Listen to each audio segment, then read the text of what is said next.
What's up guys, Cloakfiend here again, and today I'm going to be talking about patinas because I just seen a video from the 3D printing nerd, that Joel dude, lovely guy, and I could see he was kind of talking about patinas, but he was talking about metal infused filaments, which in my opinion don't give proper patinas because they've still got plastic in them or whatever other stuff apart from the metal. And if you want a proper patina, then you really need like a proper metal base, and seeing as though I plate my stuff, I can get proper or realistic looking patinas as they would in real life, like you get on statues, you know, stuff like this, things like that. So I'm going to be talking about that. But first, if I was you and you're interested in patinas, because I work for, you know, I do this for art, for a hobby, you know, I kind of just love creating stuff. But it's always worth checking out some books. Now there's this Michael Rowe, I think, guy, or Richard Hughes, or Matthew Runfoler as well, seem to be quite interested in patinas, and they pretty much got massive books of just like formulas and different colors of patinas, so you can kind of go through and say, well, I like this color, or that looks quite nice, or look at that, or this one, or so. If I was you, if you're really interested in patinas and stuff, check out these books or whatever, Google, eBay. I'm not really pushing any books on you, but you know, I kind of got these for the pictures, so I was kind of a little disappointed that this one was just full of text, but this one's kind of got more like side-by-side comparisons of, you know, different kind of styles and things like that, and then, you know, where you can etch into stuff. But again, these are all on like, whether it's plated or actual metal. Nothing is like involving 3D filaments in these scenarios because you're not dealing with pure metal. You don't know the amounts and you just don't know the outcome. So when you're dealing with pure metal, you will know how, eventually, obviously with experience, how to achieve, let's say, one patina over another. So next up, this is like a print I did a while ago. It's like my mate's artwork inspired from H.R. Geiger, I guess. But yeah, this is just like filled with plaster, like I always do, just to give it a bit of weight, because I think that a 3D object, it's just too light and it just feels cheap in your hands, especially when you plate it. It looks like a free McDonald's toy. So this has been acetoned. I always acetone my stuff because people always wonder, oh, why do you bother doing that? Because I want a perfectly smooth surface, and when you acetone something, it creates a perfectly smooth surface with a little bit of light sanding afterwards if you want, in like nice flat areas, because it's always hard to kind of naturally, I mean, anyone who thinks you can just spray something with something and it'll just magically make it amazing is like dreaming. So just throw that out there as well.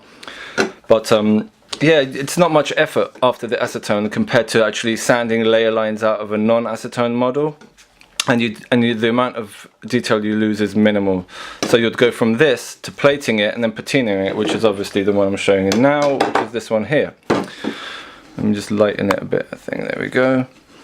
And this is, again, it's just the same as all my other ones, except I've deliberately left the patina on longer and it's kind of gone in the gaps. This is a Tiffany green patina, by the way, just like Joel was using, except a bigger one, the Tiffany green 32 ounce. So I've had that for about 4 years, by the way. And yeah, when you're actually having a plated object, then you can polish it real nice after the patina, and you've got this really nice contrast to work with as well. And that's the back, obviously. I just sprayed the whole lot. But yeah, that's the effect, so it can be really nice. And so here I have my They Live print. They're both actual 3D prints, and this has been, well, they've both been plated in copper, but this one has been coated in, again, Tiffany green, and then selectively polished off to reveal just certain parts, just to make it look a bit cooler. And it's art, after all. We're talking arty stuff here, so why not? And so I thought, well, you know, there's different colors of patina. So this is a blue patina, but this isn't a bought one. This is just like ammonia. You can see loads of tutorials on the internet how to do that. You know, wrap it in paper, or you just throw it into a container with salt and ammonia in it, and it naturally would just start getting degraded. But you've got to be careful with ammonia because it will eat through your copper. So it's highly aggressive compared to the Tiffany green, which is pretty much alright. You can have thin plates and you'll get away with it. With ammonia, forget it. It will just eat right through it over a long period of time if you don't properly seal it. And I've sealed this one, I think I don't know, 5, 6, 7, 8 times, and it still looks like it's drying out. I think I need to put some kind of real hardcore lacquer on it, because I use a Renaissance wax, which is really nice. And compared to like all these sealing sprays, they're just kind of useless. They don't do anything. Let's say this one was a sealing spray, and as you can see orange. This orange was actually copper, and the ammonia just eaten through pretty much all of the copper. All you can see now is oxidization and the actual model itself underneath the copper, because the ammonia just destroyed it. As for this one as well, exactly the same scenario. The ammonia destroyed it so much that the whole lot just came off, and this is what you get. You get this quite funky patination of the splitting as it happened. That's just the result of the ammonia solution aggressively destroying into it and somehow biting into the PLA. So yeah, there you have it. It's very destructive. And lastly, the Renaissance wax, kind of one which kind of held together, because for some reason the wax does create an impenetrable air layer. And I didn't use as much ammonia on this one, I don't think, and just came out better. Just stopped reacting, which was nice. So yeah, that's what that one turned out like. So this is one of my more recent prints on the Ultimaker. I think this model is available on Sketchfab to some extent by Jeffrey Michaels or something like that, I can't remember, but it's free anyway, but it's kind of a bit messed up. I've repaired this one up, kind of fixed the sword and all the joining areas and stuff like that, but in my opinion, this is what a Tiffany green patina should look like, because it's even, it goes on smooth, and fair enough, some bits are still raw copper because maybe the copper didn't touch there properly or whatever, but in theory I can reapply it if I really want. But yeah, that's what it looks like. So I'm just gonna do some close-up stuff just so you see the quality of the application. So yeah, there you have it, all the varying kind of detail levels. So it looks like a real statue basically, which is obviously the whole point of it, or bum shot there. But yeah, there's the knife. It's kind of hard to zoom in with all of this focus stuff, but yeah, a nice bum, nice arm, little booby, and some hair. But yeah, so a patina should look like that. And really, I got another old one, the Thing sculpt, which I just sprayed, and this is another Tiffany green one. Slight color change on this one to this one. So this one is a little bit more, I don't know, you could say grayer, but essentially the green is the same. Once it's stopped, it's kind of stopped. But remember, if you apply a patina, it's essentially you're aging something, you're infecting it with a virus.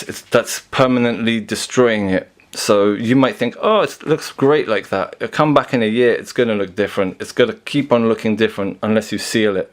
And when you seal it, you have to completely seal it. You can't just go, oh, just seal it here. The air will eventually come in through, up and underneath and all that stuff, and it'll just completely destroy it. So there's no point doing that.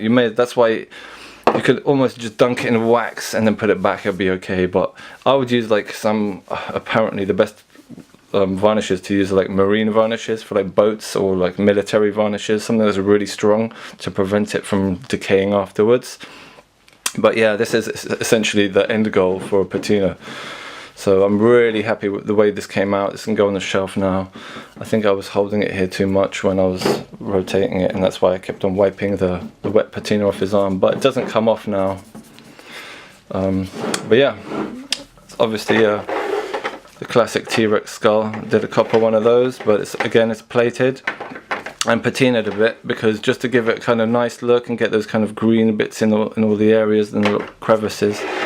So here I've got my bully from Bullseye, and I've also aged him a bit. So first I plated him and then I patinaed him, because I just thought the raw plate just looks really cheap, and obviously it's got a bit of weight, so when you put him down you've got that nice sound again. And yeah, this was again all printed in one. Printed this on I think Ultimaker 2. I printed the statue. This one was printed on S5, Ultimaker S5. And there, so yeah, there you have it. if you want a proper patina, you really need to plate your models to get the true patina out of it. Otherwise, you're not really getting a proper patina, because it's just, there's too many impurities in the filament to get an actual nice clean patina.